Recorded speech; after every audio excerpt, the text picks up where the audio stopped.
रात के 8 बज गए थे और बाहर अब भी तेज बरसात हो रही थी। मीनल रोज की तरह ही 6 बजे ऑफिस से निकलना चाहती थी, पर मुंबई की इस बरसात का कोई भरोसा नहीं। अगर रास्ते में ज्यादा तेज हो गई तो फंस जाने की आशंका से वह ऑफिस में ही रुक गई।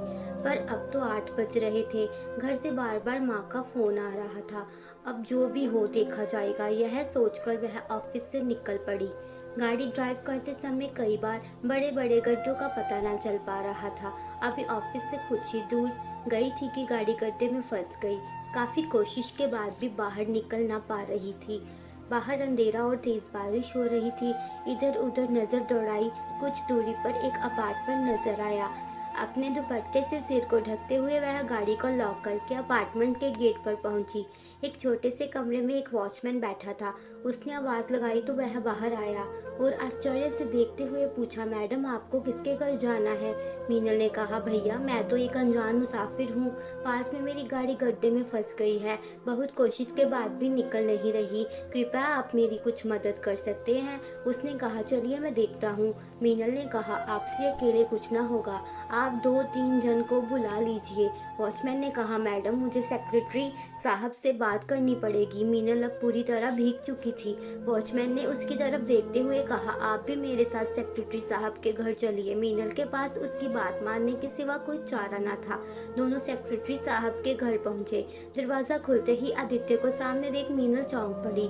वॉचमैन ने आदित्य को सारी बात बताई। उसने तुरंत 2-3 आदमी को वॉचमैन के साथ भेज दिया। मीनल को देख वो भी काफी असमंजस में था। उसकी तरफ देखकर उसने कहा, तुम बहुत भीग गई हो। ऊपर के कमरे में मेरी पत्नी सीमा के कपड़े रखे हैं, जाकर बदल लो। मीनल ने इधर उधर देखते हुए पूछा, तुम्हारी पत्नी कहाँ है? दिखाई नहीं दे रही। आदित्य ने कहा, अब वो इस दुनिया में नहीं रही। मीनल कुछ पूछती इससे पहले ही आदित्य ने उसे ऊपर भेज दिया। मीनल के मन में कई सवाल थे। कपड़े बदलकर जब वो आई तो आदित्य किचन में चाय बना रहे थे, वैसे ही अदरक वाली चाय जो मीनल को पसंद थी। चाय उबल रही थी और आदित्य यादों में डूबता जा रहा था। कितना प्यार करता था वो मीनल से। कॉलेज में लव बर्ड के नाम से जाने जाते थे। पढ़ाई खत्म कर दोनों शादी करना चाहते थे, पर आदित्य के पिता ने तो कुछ और ही सोच रखा था। पढ़ाई के बाद वे आदित्य को रिसर्च के लिए अमेरिका भेजना चाहते थे, जहाँ उसकी बुआ रहती थी। एक दिन आदित्य को बुलाकर उन्होंने अपना फैसला सुना दिया। बुआ ने आदित्य की शादी के लिए वहीं एक लड़की पसंद कर रखी थी, जो वहां नौकरी करती थी। आदित्य मीनल के बारे में घर वालों को कुछ कहता इससे पहले ही उसकी शादी करवा दी गई और वो अमेरिका चला गया। उसे आज भी याद है जब उसने फोन पर अपनी शादी की बात मीनल को बताई तो कैसे टूट गई थी वो। साथ जीने मरने की कसम खाने वाला आदित्य अपनी शादी की खबर उसे फोन पर देगा, उसने ऐसा सपने में भी ना सोचा था। आहट सुनकर आदित्य पीछे मुड़ा तो पास ही मीनल खड़ी थी। चाय की प्याली देते हुए वो ड्राइंग रूम की तरफ जाने लगा। एक अजीब सा सन्नाटा पसरा था। चाय पीते ही मीनल को समझने में देर न लगी कि आज भी आदित्य को उसकी पसंद का कितना ख्याल है। उसने कहा, तुम काफी बदल गए हो। बालों की सफेदी और चश्मा तुमको समय से पहले या देर बना दिया है। आदित्य के चेहरे पर हल्की सी मुस्कान आ गई। उसने कहा, लेकिन तुम बिल्कुल नहीं बदली हो, आज भी पहले की तरह मासूम और खूबसूरत लग रही हो। तो बताओ तुम्हारे पति क्या करते हैं, कितने बच्चे हैं? बच्चों की बात सुनकर झेपते हुए मीनल ने कहा, मैंने अभी तक शादी नहीं की।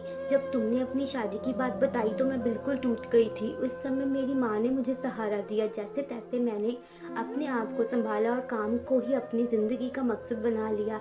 मेरी दुनिया मेरी नौकरी और मेरे माता पिता तक ही सीमित होकर रह गई थी।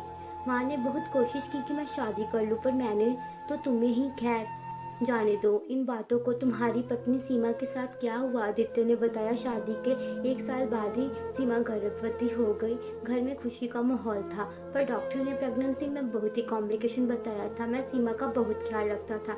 मुझे प्यारी छोटी सी बिटिया चाहिए थी, पर होने को कुछ और ही मंजूर था। डिलीवरी के समय सीमा ने एक प्यारी बच्ची को जन्म दिया, पर खुद हम सबको छोड़कर चली गई।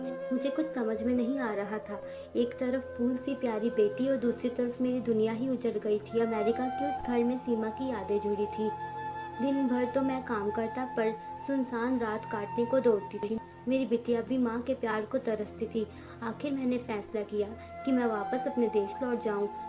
तुमने अपनी बेटी का क्या नाम रखा है? आदित्य ने कहा।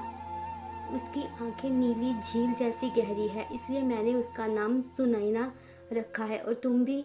तो यही कहते कहते आदित्य चुप हो गया। चाय खत्म कर मीनल बाहर देखने लगी। वॉचमैन उसकी गाड़ी को 2-3 लोगों की मदद से धक्का देते हुए ला रहा था। मीनल ने कहा, मैंने अपने चचेरे भाई विक्रम को फोन कर दिया है, थोड़ी ही देर में वह आ जाएगा।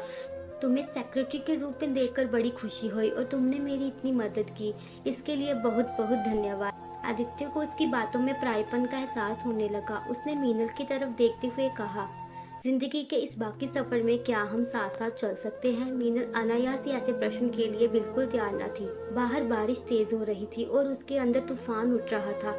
जो वह चाहती थी उसे अचानक ऐसे मिल जाएगा और फूल जैसी सुनैना सोचकर मन खुशी से झूम उठा। हाँ, आज की यह बरसात ही उसके मिलन की वजह थी। मीनल ने घर पहुंचकर माँ से बात की, आदित्य के बारे में बताया। थोड़ी सी नानुकर के बाद उसकी माँ शादी के लिए राजी हो गई। दोनों की शादी हो गई। सुनैना को माँ का प्यार मिल गया। आज फिर जोरों की बरसात हो रही है। मीनल खिड़की से बाहर देखते हुए सोचने लगी, अगर यह बरसात उस दिन न होती तो शायद आज उसकी जिंदगी में आदित्य और प्यारी सी बिटिया न होती। दोस्तों, कहानी सुनने के लिए आपका बहुत धन्यवाद।